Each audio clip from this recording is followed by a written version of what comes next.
दास प्रथा के दिनों में एक मालिक के पास अनेकों गुलाम हुआ करते थे। उन्हीं में से एक था लुकमान। लुकमान था तो सिर्फ एक गुलाम, लेकिन वह बड़ा ही चतुर और बुद्धिमान था। उसकी ख्याति दूर दराज के इलाकों में फैलने लगी थी। एक दिन इस बात की खबर उसके मालिक को लगी। मालिक ने लुकमान को बुलाया और कहा, सुनते हैं कि तुम बहुत बुद्धिमान हो। मैं तुम्हारी बुद्धिमानी की परीक्षा लेना चाहता हूँ। अगर तुम इम्तिहान में पास हो गए तो तुम्हें गुलामी से छुट्टी दे दी जाएगी। अच्छा जाओ, एक मरे हुए बकरे को काटो और उसका जो हिस्सा बढ़िया हो उसे ले आओ। लुकमान ने आदेश का पालन किया और मरे हुए बकरे की जीभ लाकर मालिक के सामने रख दी। कारण पूछने पर कि जीभ ही क्यों लाया? लुकमान ने कहा, अगर शरीर में जीभ अच्छी हो तो सब कुछ अच्छा ही अच्छा होता है।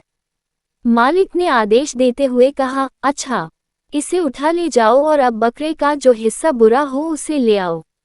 लुकमान बाहर गया, लेकिन थोड़ी ही देर में उसने उसी जीभ को लाकर मालिक के सामने फिर रख दिया।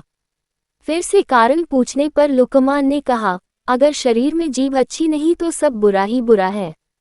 उसने आगे कहते हुए कहा, मालिक, वाणी तो सभी के पास जन्मजात होती है, परंतु बोलना किसी किसी को ही आता है। क्या बोलें, कैसे शब्द बोलें, कब बोलें, इस एक कला को बहुत ही कम लोग जानते हैं। एक बात से प्रेम झरता है और दूसरी बात से झगड़ा होता है। कड़वी बातों ने संसार में न जाने कितने झगड़े पैदा किए हैं।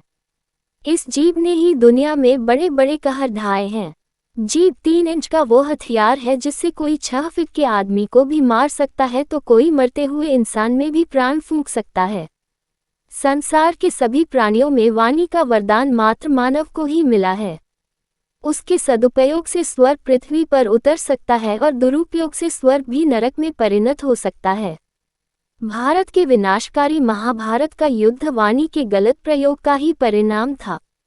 उद्धरण चिन्ह। मालिक लुकमान की बुद्धिमानी और चतुराई भरी बातों को सुनकर बहुत खुश हुए। आज उनके गुलाम ने उन्हें एक बहुत बड़ी सीख दी थी और उन्होंने उसे आज़ाद कर दिया। मित्रों, मधुर वाणी एक वरदान है जो हमें लोकप्रिय बनाती है, वही कर्कश या तीखी बोली हमें अपयश दिलाती है और हमारी प्रतिष्ठा को कम करती है। आपकी वाणी कैसी है? यदि वो तीखी है या सामान्य भी है तो उसे मीठा बनाने का प्रयास करिए। आपकी वाणी आपके व्यक्तित्व का प्रतिबिंब है, उसे अच्छा होना ही चाहिए।